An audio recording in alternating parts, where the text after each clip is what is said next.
किसी भी परिस्थिति में तुम्हारे मन में कमजोरी नहीं आनी चाहिए। चाहे जैसी परिस्थिति, तुम्हें याद होना चाहिए ये इष्ट के द्वारा पास करके भेजी हुई परिस्थिति। मैं डगमगाऊं क्यों, मैं भयभीत क्यों हूं? कोई न कोई बहुत मंगल विधान मेरे इष्ट ने भेजा है परिस्थिति, इसलिए मैं मस्ती से रहूंगा, चाहे जितनी बुरी स्थिति क्यों ना आ जाए। हृदय में या बाहर परिस्थिति, स्थिति या परिस्थिति, संतुष्टा येन केनवा, ये बहुत बड़ी बात है। क्योंकि इष्ट ने भेजा है ना, चयन किया इष्ट ने, किस लिए? होगा कोई उनका विधान, मंगल विधान, शांत प्रसन्न मुद्रा, कभी खिन्न नहीं, निकल जाएगी परिस्थिति और स्थिति भी। कभी कभी अंदर में भी स्थिति गड़बड़ होती है, बाहर भी परिस्थिति। इन्हीं के वचन अभी सुनाए थे पीछे। पापियों का ऐश्वर्य बढ़ता है। प्रश्नकर्ता को सुन ले ध्यान से। ज्यादातर प्रश्न करते हैं कि धर्म में चलने वाले को बड़े धक्के मिलते हैं, पाप करने वाले बड़े मौज से होते हैं। पापियों का ऐश्वर्य बढ़ता है, स्वीकार करते हैं। क्यों? क्योंकि उनके पुण्यों का नाश किया जा रहा है। तुम धर्म के फल में संदेह मत करना। ये पापियों का जो ऐश्वर्य बढ़ रहा है, इनको जैसे फांसी की सजा देने वाले को अंतिम इच्छा पूरी की जाती है, ऐसे सर्वनाश का खेल इनका शुरू होने वाला है। इसलिए इनके पुण्यों को फटाफट भुगाया जा रहा है। भोग ले। हम तो अपनी भाषा में कहते थे एकांतिक में कि गए जैसे चार आदमी दो हाथ पकड़ के दो पैर पकड़ के ले जा रहा है। आप कह रहे हो धन्य है, ना लिफ्ट से जा रहा है, ना पैदल जा रहा है, चार आदमी की गोद में जा रहा है, 8वीं मंजिल पर ले जाए, धन्य है उसका। धन्य नहीं है, ऊपर जाके पटकने जा रहे हैं नीचे। अब बताओ, ले जाते समय तो तुम देख रहे हो कि ना लिफ्ट में है ना पैर से चल रहा है, कितना सौभाग्य है। लेकिन परिणाम पता है आपको? ये चार लोग उसको ऊपर 8वीं मंजिल में ले जाकर पटकने जा रहे हैं। अब क्या लगेगा? धन्य नहीं लगेगा, बढ़ेगा दुर्भाग्य है, मरेगा जाके। ऐसे ही पापी आदमी जब चारों खाने में हरा भरा नजर आवे ना बढ़ता नजर आवे, तो आप हाथ जोड़ के शोक मगन होना, अब मरेगा ये जाके। ये चार जो ले जा रहे ना, ये ऊपर से पटकेंगे जाके। चारों तरफ हरा भरा, जिधर देखो उधर माला माल, जय जय जय जय। दिया सलाई लग रही सुकृत में, पुण्य में, क्योंकि पाप कर रहा है, अब भस्म होगा। कभी कभी गुरुजन जब समझाते हैं और जब देख लेते हैं ना कि बहुत पैंग लंबी बढ़ गई, तो मौन हो जाते हैं, नहीं समझता जीव। इसीलिए भगवान भी चुप हो जाते कि पहले जल ले।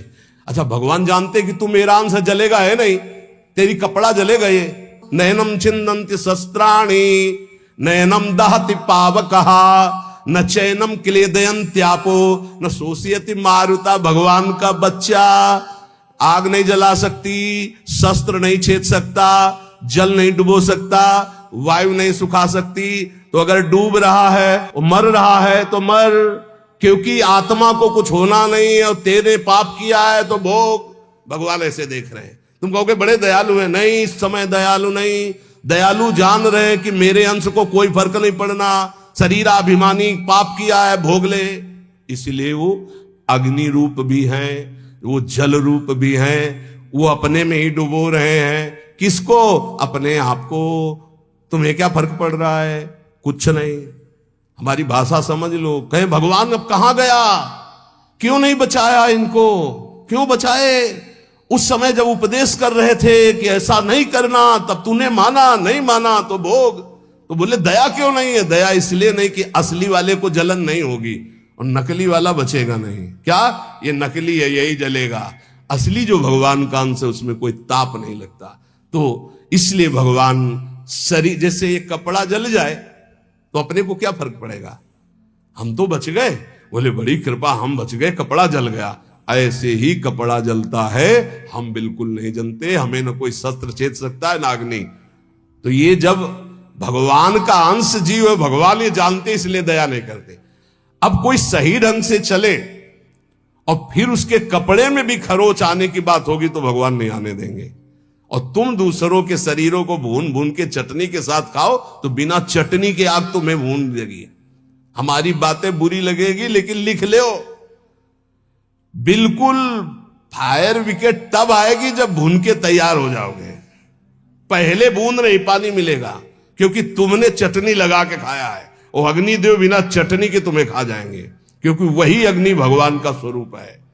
इसीलिए कहते हैं कि होश में ये मांस खाना, मदिरा पीना, व्यभिचार करना, पापाचरण करना बंद कर दो। प्रभु अभी तक जो हुआ अब लो नसानी, अब ना नसइयो, नहीं खतरे में हो तुम पक्का। तुम्हें नहीं दिखाई दे रहा है, कोई अविनाशी शरीर नहीं तुम्हारा। इस शरीर के लिए पापाचरण करके कभी सुखी नहीं हो सकते। तो पापियों के ऐश्वर्य को देखकर अधर्म को धारण करने वाले कभी संदेह मत करना। इनको ऐसे सुख दिया जा रहा है जैसे फांसी की सजा देने वाले को अंतिम इच्छा पूर्ति की जा रही है। बुद्धि बदल जाती है, बुरी दशा आने के पहले बुद्धि बदली जाती है। आप ना आवे ताई तहां ले जाए, वहीं ले जाएगी जहां उसका नाश होना है। बहुत सावधानी से, कोई गलती हो जाए, कोई पाप हो जाए तो तत्काल महापुरुषों से मिलो, संतों से, कि हमने ये अपराध कर दिया, उसका प्रायश्चित बता दो या हमें दंड दे दो और आगे से कभी नहीं करूंगा, अब मुझे उपाय बता। वो जो बोले, वृंदावन की परिक्रमा लगा लो, उपवास कर लो, ऐसा कर लो, बस बिना विचारे कर दो। उनके वचन से पाप नष्ट हो जाएंगे। क्रिया मात्र तो केवल एक निमित्त है, उनके वचन की तुम ये कर लो, ये ठीक हो जाएगा। तुम्हारा जीवन नष्ट नहीं हो पाएगा। यदि कोई गलती हो जाए तो उसका प्रायश्चित कर लो। देखो, जो भगवान का भजन करते हैं, कभी भगवान से कुछ मांगते नहीं, उनकी पूरी जिम्मेवारी भगवान स्वयं ले लेते हैं। अगर तुम मांगना ही है तो भगवान से भजन मांगो, भजन कि मेरा निरंतर भजन बनता रहे। तुम अल्पज्ञ हो, भजन के सिवा और जो भी मांगोगे वो धोखा हो जाएगा, कोई लाभ नहीं है। ध्रुव जी को भी बड़ी अशांति हुई थी परम पद मिलने का, अटल पद भी मिलने के बाद। यदि तुम भजन करने वाले हो तो तुम्हारी निंदा होगी पक्का। भीतर ही भीतर जब निंदा हो तो प्रसन्न होना, उससे कभी शत्रुता मत करना, क्योंकि वो निंदा करने वाला कृपा करके भगवत प्राप्ति में जो बाधक पाप है उसको वो ले रहा है। बड़ी कृपा है। निंदा करना दूसरों के पापों को लेना है, अपने को तो करना नहीं है। दूसरा कोई अपनी निंदा करे तो बहुत प्रसन्न होना है। ये कितना महान है कि जो हमें भगवत प्राप्ति में बाधक बाहु थे उनका वो अपहरण कर रहा है। बिना प्रयास के, बिना प्रयत्न के, बिना भोगे तुम्हारे प्रारब्ध का नाश करने की सामर्थ्य निंदा में है, जो तुम्हारी दूसरे निंदा करते हैं। बड़े कृपालु हैं। इसलिए निंदक को परम सहायक मित्र मानना चाहिए। निंदक नेरे राखे आंगन कुटी छवाए, समीपे रहे जिससे कोई चूक ना होने पाए, हर गलती वो हमारी देखे। और भगवान बड़े कृपालु हैं। निंदक को सूक्ष्मदर्शी लगाने की जरूरत नहीं होती, सीसी कैमरा लगाने की जरूरत नहीं होती। उनके कान और नेत्र वहीं लगे रहते हैं और वो एक एक बात पकड़ करके साधु की और उसको निर्मल करते रहते हैं। इसलिए धन्य है, प्रणाम है, स्वस्थ रहे निंदक। अंतिम में उनको भगवत प्राप्ति हो, क्योंकि हमें भगवत प्राप्ति में बड़ा सहयोग किए। निंदा करने वाले महान मित्र हैं जो हमारे प्रारब्ध को बिना भोगे वो काट देते हैं। दूसरों की निंदा करने से जो हमारे पाप नष्ट होते हैं, अपनी प्रशंसा करने से अपने पुण्य और तप नष्ट हो जाते हैं। अपने मुख से कभी अपनी प्रशंसा न करे, दूसरे जो हमारी निंदा करते हैं उसे चैन से, आनंद से सुन ले कि हमारे ऊपर भगवान की बड़ी कृपा है, बड़ा पावन किया जा रहा है। जब तक तुम्हें आत्मानंद का अनुभव न मिले, भगवदानंद का अनुभव न मिले, तब तक विषयानंद से दूर रहना, विषयानंद के भोगी पुरुषों से दूर रहना। भगवदानंद का अनुभव करने वाला चक्रवर्ती सम्राट को भी एक तिनके के बराबर समझता है। सुरपति नरपति लोकपति जिनके भावे घास। भगवदानंद का अनुभव करने वाला चक्रवर्ती सम्राट को वही तिनके के समान समझता है। अब अंदर से देख लो, प्रभु के प्रति भाव है या धन के प्रति या पद के प्रति, तो वैसे ही हो जाएगा। भगवदानंद जिसको अनुभव हुआ, सुरपति नरपति लोकपति जिनके भाव है घास, ये बात अंदर से समझो। अपमान किसी का करना नहीं, पर अंदर से किसी के प्रति ऐसा भाव न रहे कि धन को लेकर, रूप को लेकर, अभिनय को लेकर, पद को लेकर के हमारा गर्व है कि हमारे पास अमुक आए, हमारा गर्व है कि हमारे पास परमहंस आए, अवधूत आए। हमारा गर्व, ये उनका सौभाग्य है कि उनको एक बार इस रज में माथा रखने का सौभाग्य मिला। ऐसा करो कि अब कुछ करना न पड़े, ऐसा करो कि मां के गर्भ में वास अब ना करना पड़े, ऐसा करो कि मनुष्य जन्म अभी आखिरी जन्म हो और हम श्री भगवान को प्राप्त हो जाएं। अगर माली से संबंध रखोगे तो पुष्प वाटिका का कोई भी फूल तुम चयन कर सकते हो। ऐसे ही यदि तुम भगवान से संबंध रखोगे तो अनंत ब्रह्मांड भगवान की पुष्प वाटिका है। किसी भी ब्रह्मांड में स्वतंत्र रूप से तुम जा सकते हो। कैसे? जैसे माली के होकर बगीचे में घूमो, आनंद ले रहे हो, कोई फर्क नहीं पड़ता। लेकिन एक जंगल में जाके भटक गया है वो, और एक जो माली के साथ उसी जंगल में आनंद ले रहा है वो, एक जो जेल में कैदी बना है वो, और एक जो जेलर बनकर वहां कैदियों के बीच में है वो, दोनों में अंतर है। अब कैदी बन के नहीं रहना, अब जेलर बन के रहना है। अब भटकना वाला नहीं स्वरूप है, अब मालिक के साथ रहकर भ्रमण करना है, आनंद लेना। अनंत ब्रह्मांड मेरे स्वामी के हैं और स्वामी की स्मृति के साथ कोई भय नहीं। अब ये कर्म बंधनों की जेल में नहीं रहना, ये मनुष्य शरीर पाकर अब स्वतंत्र होना है। ये बात अंदर बैठा लो। विषयी का संग साक्षात काले सर्प के संग के समान समझो।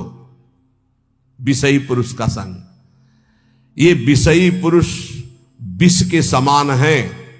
इनके स्पर्श से, इनके संभाषण से, इनके दर्शन से इनके शरीर में चिपटे रहते हैं ऐसे परमाणु, जो तुम्हारे अंदर आएंगे और तुम्हारे भजन को जलाकर राख कर देंगे, भजन की वृत्ति को जला के राख कर देंगे। जितनी जल्दी हो सके अपने को जलने से बचाना चाहते हो तो विषयी पुरुषों का संग छोड़ दो। संगम त्यजेत मिथुन व्रतिनाम मुमुक्षु, बहुत बड़ी बात है, इसको अंदर से समझ लो। प्रयत्न करो। विषयी पुरुषों का संग साक्षात भयावह विषधर सर्प के समान है, वो तुम्हारी समस्त साधना को चौपट कर देगा। विषय की अग्नि की चपेट में तुम अध्यात्म शक्ति को भस्म कर दोगे। इसलिए दूर, हमको यही देखना है। जब भगवान मोहिनी रूप के पीछे भाग रहे थे ना, तो बड़े बड़े जो पद्मासन लगाए बैठे थे, तो मोहिनी भगवान ऐसे करते हैं।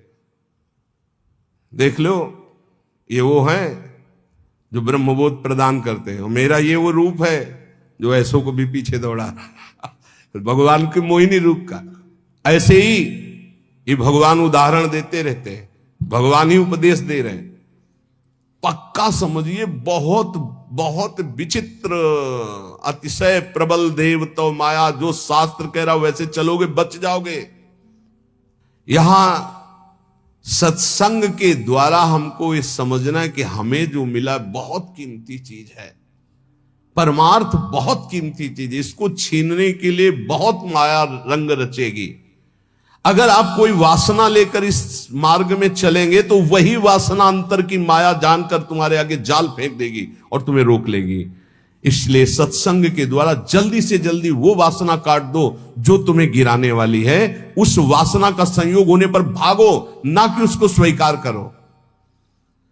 पहले प्रयत्न करो, फिर प्रार्थना करो। पहले बचने की कोशिश करो। जब आपको लगे कि अब गिरा, तो फिर भगवान से प्रार्थना कर दो कि तत्काल मुझे बचा लो। यदि कोई ऐसी विपत्ति आ जाए तो पहले बचने की कोशिश करो, भागो विवेक के द्वारा। अगर नहीं संभल पा रहे तो इष्ट को पुकारो, देर मत करो। विषयी पुरुष का आश्रय और संग आपको नष्ट कर देगा। बहुत बहुत सावधान, बहुत सावधान। मतलब ये भले भजन कम हो, पड़े रहो, भगवान की प्राप्ति हो जाएगी, क्योंकि भरोसे पे पड़े रहने वाला ही महान संत बनता है। लेकिन संग किसी का ना, असंग, असंगता बहुत बड़ी सिद्धि है। चाहे गृहस्थ में हो चाहे विरक्त में, अपने को बचाओ। जो आपके सुकृत को, आपके भजन को लूटने वाले लोग हैं, ऐसे लोगों से बचो। सदा इतना तो ज्ञान तुम्हें होना चाहिए कि तुम्हें उचित फंसाया जा रहा है या अनुचित फंसाया जा रहा है। लेकिन अनुचित फंसाने वाले बहुत अमृत जैसे लगते हैं। इस मार्ग में चलने वाले पथिक की बुद्धि ऐसे धोखा देती है, अनुचित फंसाने वाले अमृत जैसे लगते हैं। बहुत बहुत किसी भी गृहस्थ के द्वारा दी हुई सेवा श्री भगवान ने निमित्त बनाकर उसे भेजा, ऐसे माना जाता है। एहसान कभी नहीं माना जाता। ध्यान रखना, साधुता में, जो साधुता में निमित्त माना जाता है। जैसे आप आए और कुछ, तो हम ये देखते हैं मेरे प्रभु आए हैं, मेरे आराध्य देव, इस रूप का जो निमित्त बनाकर हमारे पास भेजना मेरे आराध्य देव। तो हमारी आसक्ति आराध्य देव में, ना कि उस व्यक्ति में। अगर व्यक्ति में तो गया, ये चाहे गृहस्थी में चाहे विरक्ति में, बात अंदर से समझ लीजिएगा। सदा अंदर से विचार करते हुए कि हम उचित कर रहे हैं या अनुचित। यदि तुम इस पर चूक कर दिए तो तुम्हारा जीवन व्यर्थ हो जाएगा। बहुत ही दृश्य देखने को मिलते हैं। इसलिए ठगे ना जाओ, ऐसे बनकर रहो। पूरे संसार में ऐसे घूमो। ठगा कौन नहीं जाता? जो गरीब बन के रहता है। त्रणादपि सुनीचेन, वो नहीं ठगा जाएगा। जो बड़ा बन के चलेगा वो ठगा जाएगा। पक्का समझ लेना। संसार में हमेशा तुम्हें रहना नहीं है। यहां तुम कमाई करने के लिए आए हो, सत की, तपस्या की, भजन की, धर्म की। इसलिए ठग लोगों से सावधान। काम, क्रोध, लोभ, मोह, मद, मत्सर, ये ठग है। बहुत बुरी तरह ठगा जाता है, बहुत बुरी तरह। प्रारंभ से लेकर अंतिम तक, फाइनल में जो निकल पाए हो, कोई गुरु का कृपा पात्र पहलवान होगा, दूसरा कोई नहीं होगा। ये हम आपको घोषणा करके कहते हैं। अगर कोई इस भाव समुद्र से निकल पाया तो गुरु का लाडला होगा, दूसरा हो नहीं सकता। चाहे जितना बड़ा कोई तपस्वी हो, चाहे जितना बड़ा कोई ज्ञानी हो, गुरु कृपा पात्र ही क्रॉस कर पाएगा, अन्यथा नहीं कर पाएगा। ये बिल्कुल हृदय की बात कह रहा हूं। फंसे फंसाए रखे हैं। अगर गुरु करुणा ना हो तो निकल ही नहीं सकता, पक्की बात है। जहां हम समझते हैं निकल गए, वो दलदल था। अगर निकला गया तो केवल गुरु कृपा से निकला गया। दलदल कैसा होता है? एकदम प्लेन, ऊपर सूखा, बराबर एकदम लगता चकाचक हो, जो रबड़ी जैसा। पैर रखो, धसते चले जाओ। ये है पंख, माया पंख। इससे केवल गुरु का लाडला ही निकल सकता है। ये बिल्कुल जय घोष के सहित हम कहते हैं, जिसने अपने गुरु चरणों का आश्रय लिया वो माया पर विजय प्राप्त कर लिया। अन्यथा उसके इतने हथकंडे फंसाने के हैं कि को बिरला, जो कहो हरिवंश रस बिरलो समझनहार, एक दुई जो पाइए खोजी सब संसार। जो गुरुदेव का अभिन्न अंग बन जाता है, उस शिष्य को अपने उद्धार के लिए बुद्धि का प्रयोग नहीं करना पड़ता। ये हम बड़े बड़े महापुरुषों के वचन सुना रहे हैं। जो शिष्य अपने गुरुदेव से छल कपट और झूठ बोलता है, उससे बड़ा महापापी और कौन हो सकता है? एक बार एक महापुरुष ने कहा था कि संसार में कहीं भी झूठ हो जाए, कपट हो जाए, पाप हो जाए, तो एक जगह है गुरुदेव का घर, गुरुदेव के चरणारविंद, जहां खुला बेपर्द हो जाना चाहिए। बेपर्द का मतलब, महाराज ऐसी गलती हुई, ऐसे पापी हूं, ऐसा नीच।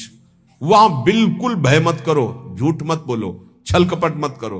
वो तुम्हें डांटेंगे, भगा देंगे, तिरस्कार करेंगे, कभी हमारे सामने मत आना, जा ऐसा, वो सब पाप नष्ट हो जाएंगे। यहां कह रहे, जो गुरुदेव का अभिन्न अंग बन जाता है, उस शिष्य को अपने कल्याण के लिए बुद्धि लगानी नहीं पड़ती।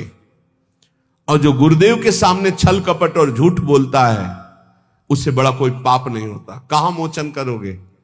सब पापों का मोचन करने वाले तो सदगुरुदेव भगवान है। भारी से भारी वैष्णव अपराध बन गया हो कोई भी, एक तो वो उपाय बताएंगे कि जाओ उन्हीं के पैर पकड़ो, नहीं हो रहा, अगर वो कह दें कि जाओ अच्छा कुछ नहीं, सब ठीक हो जाएगा, बिल्कुल संशय मत करो, कोई अपराध नहीं लागू होगा। ये हम तस्मात् शास्त्रम प्रमाणम की बात कह रहे हैं। गुरु माफ कर दे तो विश्व का भारी से भारी अपराध माफ हो जाता है। अगर कितना भी बड़ा अपराध बन गया हो और गुरुजी उलट कर ये कह दे कोई बात नहीं, जाओ कोई बात नहीं, तुम्हारा निश्चित सारे अपराधों से अपने आप प्रायश्चित हो गया उनके एक शब्द कहने से, कोई बात नहीं, जाओ कोई बात नहीं। बड़े से बड़े अनर्थ का नाश गुरुदेव के एक शब्द से हो जाता है, जाओ कोई बात नहीं। वेद शास्त्र को सामने रखकर अत्याचार अनाचार करना, झूठ बोलना, कपट करना, तो क्या तुम्हें यह पता नहीं कि प्रभु घट घटवासी हैं? क्या वो प्रभु नहीं देख रहे कि तुम शास्त्र को सामने रख करके क्या आचरण करते हो, क्या बोलते हो? तो शास्त्र गुरुदेव यही तो तुम्हारे कल्याण के लिए है। कम से कम शास्त्र का प्रवचन, शास्त्र की वार्ता और गुरुदेव के शब्द, गुरुदेव के प्रवचन, गुरुदेव की वार्ता, इसी तो अपने जीवन में सत्य मानकर उतारो। एक मनुष्य ने प्रश्न किया गुरुदेव से कि महाराज, भगवान नाम से सुना है कि सब काम हो जाता है, तो फिर संध्या, तर्पण, यज्ञ, दान ये सब करना चाहिए कि नहीं करना चाहिए?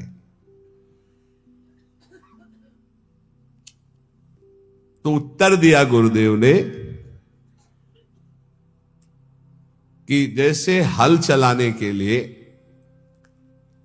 बैल ही जोता जाता है, हाथी नहीं जोता जाता है। हाथी से कभी हल नहीं चलाया जाता, बैल ही हल जोतने में लगाया जाता है। इस प्रकार जैसे दान देना है या संध्या तर्पण आदि करना है या और अन्य कार्य हैं, भगवान नाम बड़ा महान साधन है, उसको केवल भगवत प्राप्ति के लिए रखो। व्यवहार में जो कर रहे हो, ये दान है, ये पुण्य है, ये तीर्थ स्नान है या संध्या तर्पण है या और ये सब छोटे छोटे कार्य हैं, इनके लिए नाम का प्रयोग ये जहां जैसा अवसर आवे वैसा कर दो। अपनी नाम निष्ठा को प्रकाशित मत करो और नाम को केवल भगवान के लिए रखो। अजित भगवान को जीतने के लिए नाम है, उसका साधारण कार्यों में प्रयोग नहीं, उसका साधारण कार्यों से समानता मत रखो। वो एक असीम अनंत सामर्थ्यशाली सुमिर पवन सुत पावन नामो अपने बस करी राखे रामो। महाराज, कई लोग ऐसा कहते हैं कि स्त्रियों को गुरुमंत्र नहीं लेना चाहिए, स्त्री का तो एकमात्र पति ही भगवान है, पति का ही सेवन करने से उसे भगवत प्राप्ति हो जाती है। तो ये कहां तक सत्य है महाराज? तो उनका भगवत प्राप्ति शब्द अलग है। लौकिक धर्म में पति पत्नी धर्म है, लेकिन भगवत प्राप्ति में शरीर धर्म को लेकर पति पत्नी है ना। भगवत प्राप्ति अध्यात्म धर्म से है, आत्मस्वरूप से। अगर पति पत्नी का ध्यान करते हुए मरे तो स्त्री शरीर को प्राप्त होगा ना। पुरंजन को देखो भागवत में पढ़ के, और अगर स्त्री पति का ध्यान करते हुए तो पुरुष शरीर को जाएगी ना, पुरुष शरीर अगला बनेगा, योनि से तो मुक्त नहीं होगा ना, योनियों से तो मुक्त नहीं होगा। चाहे पुरुष हो या स्त्री हो, अगर उसको संसार से मुक्त होना है तो भगवान का भजन करना ही पड़ेगा। ध्यान रखना, ये लौकिक धर्म के अंतर्गत है। शास्त्रों में पति की सेवा करते हुए, पति की आज्ञा में रहकर संयम नियम पूर्वक खूब नाम जप करते हुए भगवत प्राप्ति, भगवत प्राप्ति के लिए भजन करना ही पड़ेगा। वार मथे ग्रत हुए बरु सिकताते बरु तेल, बिनु हरि भजन न बहुतरिया सिद्धांत पेल। स्त्रियों को चाहिए कि अपने पति में भगवत भाव रखते हुए भगवान का नाम जप करते हुए उनकी सेवा करें, तो वो इस मानव देह का परम लाभ प्राप्त करके भगवान को प्राप्त हो जाएंगी। और अगर भगवान का भजन नहीं हो, केवल शरीरासक्ति है, तो शरीर बदलते रहेंगे, भगवत प्राप्ति नहीं होगी। योनि से मुक्त होने के लिए भगवान का भजन अत्यंत आवश्यक है।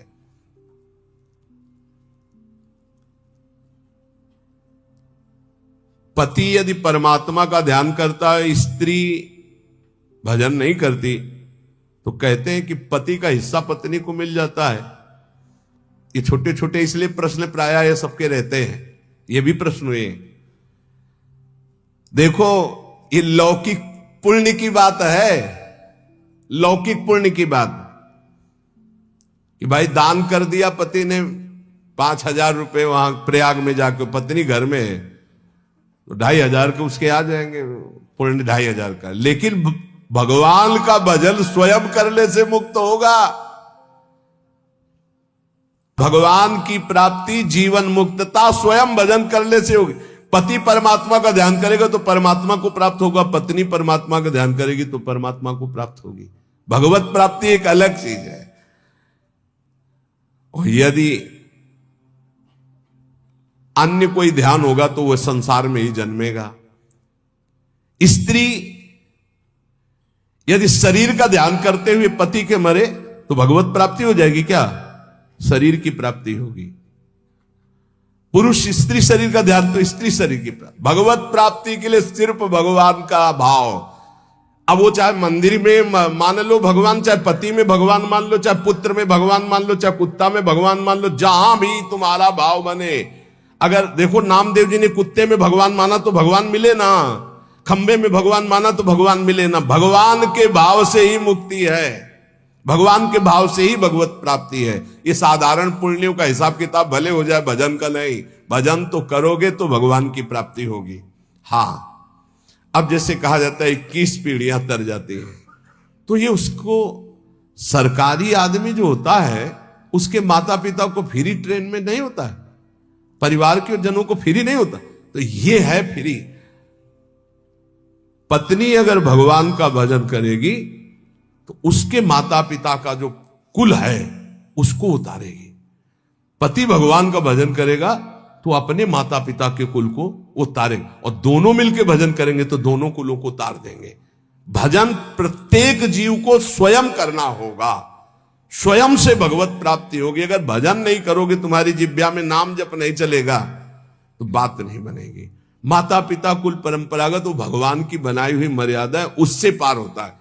जब भारत सरकार ऐसी व्यवस्था कर देती कि जो सरकारी आदमी होता है उसको गाड़ी बंगला मिलता है, उसके परिवार को जो सरकारी जैसे ट्रेन आदि उसमें फ्री आने जाने की कई व्यवस्थाएं हो, तो ऐसे ही भगवान ने व्यवस्था कर दी कि जिस कुल में भगवान का भगवत प्राप्त महात्मा पैदा हुआ तो उसकी आगे की पीढ़ी, पीछे की पीढ़ी, 21 पीढ़ियां तर जाती है। तो भगवान जैसा चाहे वैसा करे। लेकिन यहां जो प्रसंग चल रहा है कि पति भजन करे, पत्नी मनमानी करे तो पत्नी नरक जाएगी और पति भगवान को प्राप्त होगा। पत्नी भजन करे और पति मनमानी करे, शराब पिए, इधर उधर करे तो पति नरक जाएगा, पत्नी भगवान को प्राप्त होगी। क्योंकि लौकिक संबंध ये है, पारलौकिक तो हम सब भगवान के अंश है ना। ये वर्दी केवल स्त्री पुरुष की है। हमारा भाव समझ लिया जाए कि स्त्रियां अपने पति की सेवा में रहें, पति को भगवान का स्वरूप माने और खूब भगवान का नाम जप करें। श्री कृष्ण का स्वरूप मानकर पति की सेवा करना और श्री कृष्ण नाम जप करना, इन दोनों बातों से उनको भगवान की प्राप्ति हो जाती है। ध्यान दीजिए, स्त्री को जब मृत्यु का समय आता है तब पति के बाह्य स्वरूप का ध्यान नहीं, पति के आंतरिक स्वरूप का, आंतरिक स्वरूप श्री कृष्ण, उनका ध्यान करते हुए शरीर छूटे तो भगवान की प्राप्ति हो जाती है। बार बार मृत्यु के चक्र से बचने के लिए एकमात्र परमात्मा का ध्यान, चाहे स्त्री हो चाहे पुरुष, आत्यंतिक मृत्यु से छुटकारा केवल भगवान के भजन से मिलता है। इसलिए कोई भी हो, भगवान का नाम जब निरंतर करो, सब कल्याण ही कल्याण है। ये जो महापुरुषों के अलग अलग संतों की हम बातें चयन करके लाते हैं, आपको सुनाते हैं, आप इनका मनन कीजिए और अपने जीवन में उतारिए। यहाँ के सत्संग का एकमात्र उद्देश्य है भगवत प्राप्ति। आप जैसे व्यूअर की वजह से ही हम कुछ नया करने की हिम्मत कर पाते हैं। ऐसे ही प्यार बनाए रखें और आप जहाँ रहें खुश रहें, अपने माता पिता का सेवा करते रहें और प्यार से बोलिए राधे राधे।